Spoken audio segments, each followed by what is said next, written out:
ಇನ್ನೇನು year ending ಮುಗಿತಾ ಬಂತು 2024. ಹೊಸ ವರ್ಷಕ್ಕೆ ಕೆಲವೊಬ್ಬರೆಲ್ಲ ನ್ಯೂ ಇಯರ್ ರೆಸೊಲ್ಯೂಷನ್ಸ್ ಅಂತ ಹೇಳ್ಬಿಟ್ಟು ಕೆಲವೊಂದು ರೂಲ್ಸ್ ಅಂಡ್ ರೆಗ್ಯುಲೇಷನ್ಸ್ ನ ಫಾಲೋ ಮಾಡ್ಕೊಳ್ಬೇಕು ಅಂತ ಹೇಳ್ಬಿಟ್ಟು ಸ್ಟ್ರಿಕ್ಟ್ ಆಗಿರ್ತಾರೆ. ಸೊ ಅದ್ರ ಬಗ್ಗೆ ಹೇಳೋದಾದ್ರೆ ಇದು ಒಳ್ಳೆ ಪ್ರಶ್ನೆ. ರೆಸಲ್ಯೂಷನ್ ಮೊದಲಿಗೆ ಈ ಪದದ ಅರ್ಥನ ತಿಳಿಸ್ಬೇಕು ಅಂತ ಇಷ್ಟಪಡ್ತಾ ಇದ್ದೀನಿ. ರೆಸಲ್ಯೂಷನ್ ಅಂದ್ರೆ ಏನು? ಕಂಕಣಬದ್ಧರಾಗಿ ಇರೋದು ಅಂತ ಅರ್ಥ. ಕಂಕಣಬದ್ಧ ಅಂದ್ರೇನು? ಕಂಕಣ ಅಂದಿದ್ಕೊಳ್ಳೆ ಇಲ್ಲಿ ಇನ್ನೊಂದು ವಿಚಾರ ಬರುತ್ತೆ. ಹಬ್ಬಗಳಲ್ಲಿ ಹೆಣ್ಮಕ್ಳು ಕಂಕಣ ಕಟ್ಟೋದು, ಮದುವೆಗಳಲ್ಲಿ ಕಂಕಣ ಕಟ್ಟೋದು, ಆ ಕಂಕಣವೇ ಬೇರೆ. ಈ ರೆಸಲ್ಯೂಷನ್ ಅಂತ ಹೇಳ್ತಿರಲ್ಲ, ಕಂಕಣಬದ್ಧನಾಗಿರೋದು ಅಂತ. ಇನ್ನು ಮೇಲಿಂದ ಈ ಒಂದು ಹೊಸ ವರ್ಷದ ಆರಂಭದಿಂದ ಕೆಲವೊಂದನ್ನ ನಾನು ಮಾಡಲ್ಲ, ಕೆಲವೊಂದನ್ನ ಬಿಡ್ತೀನಿ ಅಂತ ಹೇಳ್ಕೊಂಡು ನಮಗೆ ನಾವು ಹಾಕಿಕೊಳ್ಳುವಂತ ನಿಬಂಧನೆಗಳು ಅಂತ ಹೇಳ್ತೀವಿ. ಅದಕ್ಕೆ ರೆಸಲ್ಯೂಷನ್ ಅಂತೀವಿ. ಈ ರೆಸಲ್ಯೂಷನ್ ಇಂದು ದುರಂತ ಏನ್ ಗೊತ್ತಾ? 12 ತಿಂಗಳು ಕಾಯೋದೇ ಬೇಡ. ಆರಂಭದ ಮೊದಲನೆಯ ದಿನದಿಂದ 2ನೇ ದಿನ 3ನೇ ದಿನಕ್ಕೆ ಆಗ್ತಾ ಇರೋಂಗೆ ಅದರದ್ದು 31 ಡಿಸೆಂಬರ್ ಅಂತ ನಾವೇನಂತೀವಿ ಆ ಸ್ಟೇಜಿಗೆ ಬಂದ್ಬಿಟ್ಟಿರುತ್ತೆ. ಇದು ಮೊದಲ ದುರಂತ. ಜೊತೆಗೆ ಯಾವುದೇ ಒಂದು ರೆಸಲ್ಯೂಷನ್ ಅಂತ ತಗೊಳ್ಳೋದು ಯಾತಕ್ಕೆ, ಅದನ್ನ ನಾವು ಬಹಳ ತೀಕ್ಷ್ಣತೆಯಲ್ಲಿ ಗಮನ ಇಟ್ಟು ನಾವು ಅರ್ಥ ಮಾಡ್ಕೊಳ್ಬೇಕು. ಯಾವುದೇ ಒಂದು ರೆಸಲ್ಯೂಷನ್ ತಗೊಳ್ಳೋದು ನಮ್ಮ ಉನ್ನತಿಗೆ, ನಮ್ಮ ಏಳಿಗೆಗೆ, ಆರೋಗ್ಯ ವರ್ಧಕಕ್ಕೆ, ಅಥವಾ ಹಣಕಾಸಿನದಲ್ಲಿ ಯಾವುದಾದ್ರೂ ನೀವು ತಪ್ಪುಗಳನ್ನು ಮಾಡ್ತಿದ್ರೆ ಅದನ್ನ ಮುಂದುವರ್ಸ್ಕೊಂಡು ಹೋಗ್ಲಿಕ್ಕೆ. ಇದರ ಬೆನ್ನಲ್ಲಿ ಬರುವಂತಹ ಇನ್ನೊಂದು ರೆಸಲ್ಯೂಷನ್ ಏನ್ ಗೊತ್ತಾ? ಕುಡಿಯೋದನ್ನ ಬಿಟ್ಬಿಡ್ತೀನಿ ಅನ್ನುವಂಥದ್ದು. ಮುಖ್ಯವಾಗಿ ಡ್ರಿಂಕ್ಸ್ ಬಗ್ಗೆ ಸಾಕಷ್ಟು ಜನ ಇಲ್ಲ, ಇನ್ನು ಕೆಲವರು ಸಿಗರೇಟ್ ಸೇದೋದನ್ನ ಬಿಡ್ತೀನಿ, ಇನ್ಮೇಲಿಂದ ನಾನು ಈ ಸರ್ತಿ ಈ ಹೊಸ ವರ್ಷದಿಂದ ಡ್ರಿಂಕ್ ಬಿಟ್ಬಿಡ್ತೀನಿ ಅಂಥೇಳಿ 31ನೇ ತಾರೀಕು ಕಂಠಪರ್ತಿ ಕುಡಿದು ಬಿಡ್ತಾರೆ. ಎಷ್ಟ್ರ ಮಟ್ಟಿಗೆ ಕುಡಿತಾರೆ ಅಂದ್ರೆ ಆ 1ನೇ ತಾರೀಕಿನ ಸೂರ್ಯನೇ ನೋಡಲ್ಲ ಅವರು. ಅಂದ್ರೆ ಸತ್ತೋಗ್ತಾರೆ ಅಂತಲ್ಲ, ಸೂರ್ಯ ನೋಡಕ್ಕೆ ಎದ್ದೊಳಕ್ಕೆ ಆಗಲ್ಲ ಅವರಿಗೆ. ಹ್ಯಾಂಗ್ ಓವರ್ ಇಲ್ಲ ಕಕ್ಕಾಡ್ಕೊಂತಿರ್ತಾರೆ, ಇಲ್ಲ ಇನ್ನೇನೋ ಒಂದು ಮಾಡ್ಕೊಂಡಿರ್ತಾರೆ. ಕೆಲವೊಮ್ಮೆ ಕೆಲವೊಂದು ಪರ್ಸೆಂಟೇಜ್ ತಗೊಂಡಾಗ ಆಕ್ಸಿಡೆಂಟ್ಸ್, ದುರಂತಗಳು ಆಗಿದ್ದುಂಟು. ನಾವು ಪ್ರತಿ ವರ್ಷ ತಗೊಂಡಾಗ ಜನವರಿ 1ನೇ ತಾರೀಕು ನಾವು TV ಚಾನಲ್ ಆನ್ ಮಾಡ್ಕೊಂಡ್ರೆ ಬರೋದೇ ಸಾಕಷ್ಟು ದುರಂತಗಳ ಒಂದು ಸಂಗತಿಗಳು.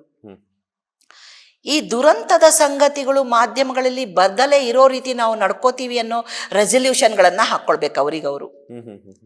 ಅವಾಗ ಏನಾಗತ್ತೆ, ಈ 31ರ ರಾತ್ರಿಯ ಪಾರ್ಟಿ ಅಂತ ಏನ್ ಮಾಡ್ತಾರೆ ಅಲ್ಲಿ ಅವರಿಗೆ ಅವರು ಕಂಟ್ರೋಲ್ ಮಾಡ್ಕೊಳ್ಳಿಕ್ಕೆ ಸಾಧ್ಯ. ನೀವು ಕುಡಿಲೇಬೇಡಿ ಅಂತ ನಾ ಹೇಳಲ್ಲ, ಯಾಕಂದ್ರೆ ನಡೆಯೋದು ಇಲ್ಲ.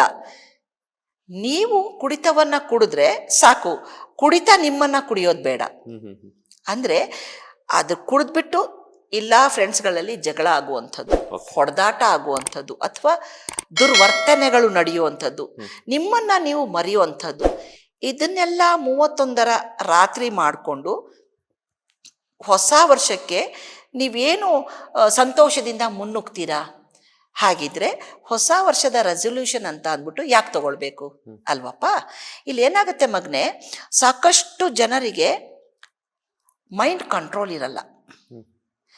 ಅವನು ರೆಸಲ್ಯೂಷನ್ ತಗೊಂಡ ನಾನು ಹಾಗೆ ಮಾಡಿಬಿಡ್ತೀನಿ, ಇವನು ಅಂದ ನಾನು ಹಾಗೆ ಮಾಡ್ತೀನಿ ಅನ್ನುವಂತಹ ಒಂದು ಪರಿಕಲ್ಪನೆಯಲ್ಲಿ ನಾನು ರೆಸಲ್ಯೂಷನ್ ಹೊಸ ವರ್ಷದಿಂದ ಕುಡಿಯಲ್ಲ, ಹೊಸ ವರ್ಷದಿಂದ ಸಿಗರೇಟ್ ಸೇದಲ್ಲ ಅಂತ ಮಾಡ್ಕೊಳ್ತಾರೆ.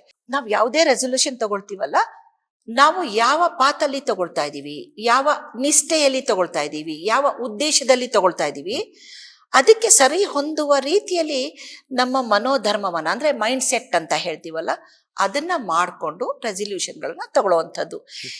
ಇದ್ರ ಜೊತೆ ಇನ್ನೊಂದು ವಿಶೇಷತೆ ಏನ್ ಗೊತ್ತಪ್ಪ, ಈ ಏನು ಜನವರಿ 1ನೇ ತಾರೀಕು ಇದೆಯಲ್ಲ, ಅದು ವ್ಯವಹಾರಿಕವಾದಂತಹ ಹೊಸ ವರ್ಷ.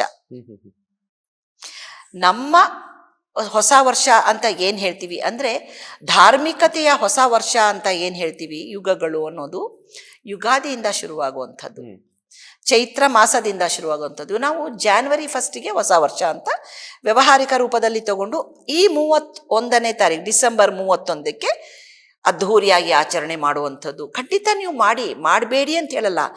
ಆ ಆಚರಣೆ ನಿಮಗೆ ಎಷ್ಟು ಪೂರಕವಾಗಿದೆ, ನಿಮ್ಮ ಫ್ಯೂಚರ್ ಅಂದ್ರೆ ಭವಿಷ್ಯಕ್ಕೆ ಎಷ್ಟು ಸಾಧಕವಾಗಿದೆ ಅನ್ನೋದನ್ನ ನೋಡಬೇಕು. ಪೂರಕವಾಗಿರಬೇಕು, ಸಾಧಕವಾಗಿರಬೇಕು, ಅದು ನಿಮಗೆ ಪ್ರೋತ್ಸಾಹಿತವಾಗಿರಬೇಕು.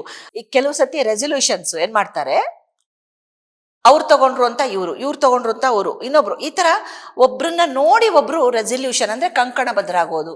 ಆ ರೆಸಲ್ಯೂಷನ್ ಅನ್ನೋ ಒಂದು ಪದ ಎಷ್ಟು ಸಿಲ್ಲಿಯಾಗಿ ತಗೊಳ್ತಾ ಇದ್ದಾರೆ ಅಂದ್ರೆ, ನಮ್ಮ ಕೈಲಿ ಆಗತ್ತೋ ಬಿಡತ್ತೋ, ಅವ್ನು ಮಾಡ್ತಾ ಇದ್ದಾನೆ, ನಾನು ಅದನ್ನ ರೆಸಲ್ಯೂಷನ್ ಅಂತ ಅದೇನೋ ದೊಡ್ಡ ಪದವಿ ಅನ್ನೋ ತರ ಪ್ರತಿಬಿಂಬಿಸ್ತಾ ಇದ್ದಾರೆ. ಅದು ಪದವಿ ಅಲ್ಲ, ನಮ್ಮ ಮನೋಬಲವನ್ನ ಪ್ರತಿಬಿಂಬಿಸುವಂತಹ ಒಂದು ಪದ. ಅಂದ್ರೆ ಈಗ ನೋಡಿ, ನಾವೆಷ್ಟೋ ಸರ್ತಿ ನೋಡ್ತಾ ಇರ್ತೀವಿ, 31ಕ್ಕೆ ರೆಸಲ್ಯೂಷನ್ ಪಾಸ್ ಮಾಡ್ಕೊಂತಾರೆ, ಮಧ್ಯರಾತ್ರಿ ತನಕ ಕುಡಿತಾರೆ, ಮಧ್ಯರಾತ್ರಿ ನಂತರ ಅವ್ರನ್ನ ಅವರು ಮರೀತಾರೆ, 1ನೇ ತಾರೀಕು ಏನು ವರ್ಷಾರಂಭದ ದಿನ 12 ಗಂಟೆ ಆದ್ರೂ ಎದ್ದೊಳಕ್ಕಾಗಲ್ಲ ಅಂದಾಗ ಅಂತಹ ರೆಸಲ್ಯೂಷನ್ ಬೇಕಾ? ಆ ರೆಸಲ್ಯೂಷನ್ ಅನ್ನೋದು ಎಷ್ಟು ಒಂದು ಕಾಮನ್ ವರ್ಡ್ ಅನ್ಕೊಂಡಿದ್ದಾರೆ ಅಂದ್ರೆ, ಆ ರೆಸಲ್ಯೂಷನ್ ಅನ್ನುವ ಪದ, ಕಂಕಣಬದ್ಧವಾಗಿ ಇರ್ತೀವಿ ಅನ್ನುವ ಪದಕ್ಕೆ ನೀವು ಅನುಗುಣವಾಗಿ ಅನುಸರಿಸಿಕೊಂಡು ಹೋದಲ್ಲಿ ಇಡೀ ನಿಮ್ಮ ಭವಿಷ್ಯ ಅದ್ರ ಮೇಲೆ ನಿಂತಿರುತ್ತೆ. ಅದನ್ನ ಮಾಡೋದೇ ಇಲ್ಲ. 31ನೇ ತಾರೀಕು ಕುಡಿತೀವಿ, 12 ಗಂಟೆ ತನಕ ಪಾರ್ಟಿ ಮಾಡ್ತೀವಿ, ಅದ್ರ ಮೇಲೆ ಕೆಲವರು ಅವ್ರಿಗವ್ರು ಕಳೆದೋಗ್ತಾರೆ, ಇಲ್ಲ ಇನ್ಯಾರಿಗೋ ಕಳೀತಾರೆ, ಇಲ್ಲ ಪರ್ಮನೆಂಟ್ ಆಗಿ ಕಳೆದು ಹೋಗೋ ಸಾಧ್ಯತೆ. ಈಗ ನಾವು ನೋಡ್ತೀವಿ, ಜನವರಿ 1ನೇ ತಾರೀಕು ಟಿವಿ ಹಾಕಿದಾಗ ಬರೀ ಒಂದು ಸರಣಿಯಲ್ಲಿ ಅಲ್ಲಿ ಆಕ್ಸಿಡೆಂಟ್ ಆಯ್ತು, ಅಲ್ಲಿ ಅಂದ್ರೆ ದುರ್ಮರಣ ಆಯ್ತು, ಇಂಥದ್ದೇ ಮರಣವೇ ಕೇಳಿರ್ತೀವಿ. ಯಾಕೆ ಗೊತ್ತಾ? ಅಲ್ಲಿ ಏನಾಗುತ್ತೆ, ಆಲ್ಕೋಹಾಲ್ ತಗೊಂಡಿರ್ತಾರೆ, ಆ ಫೋರ್ಸ್ ಅಂದ್ರೆ ಮನುಷ್ಯನಿಗೆ ಯಾವುದಾದ್ರೂ ಒಂದು ಪೆಟ್ಟು ಬೀಳುತ್ತೆ ಅನ್ನುವಾಗ ಶರೀರ ಜಾಗೃತವಾಗುತ್ತೆ. ಆ ಜಾಗೃತಾವಸ್ಥೆ ಆ ಏನು ಆಲ್ಕೋಹಾಲ್ ಅನ್ನೋದು ಮರ್ಸಿರತ್ತೆ, ಅದು ಆ ಒಂದು ಶಾಕಿಗೆ ಬಾಡಿ ಸಿದ್ಧತೆಯಾಗಿರಲ್ಲ, ಆವಾಗ ಮರಣ ಹೊಂದುವ ಸಂಖ್ಯೆಯೇ ಜಾಸ್ತಿ. ಅಂದಾಗ ಇಂಥ ರೆಸಲ್ಯೂಷನ್ ಬೇಕಾ? ಸೊ ಇಲ್ಲಿ ಏನಾಗುತ್ತೆ, ಆ ರೆಸಲ್ಯೂಷನ್ ಅನ್ನೋದು ದುರಂತದಲ್ಲಿ ಅಂತ್ಯ ಆಗತ್ತೆ. ಲೇಟೆಸ್ಟ್ ಹಾಗೂ ಇಂಟ್ರೆಸ್ಟಿಂಗ್ ಸುದ್ದಿಗಳಿಗಾಗಿ ಬಾಸ್ ಟಿವಿ ಕನ್ನಡ ಚಾನೆಲ್ನ ಸಬ್ಸ್ಕ್ರೈಬ್ ಮಾಡಿ, ಹಾಗೆಯೇ ಬೆಲ್ ಐಕಾನ್ ಪ್ರೆಸ್ ಮಾಡಿ. ಇದರ ಜೊತೆಗೆ ಫೇಸ್ಬುಕ್, ಇನ್ಸ್ಟಾಗ್ರಾಮ್, ಎಕ್ಸ್ ನಲ್ಲೂ ಮಿಸ್ ಮಾಡದೆ ಫಾಲೋ ಮಾಡಿ.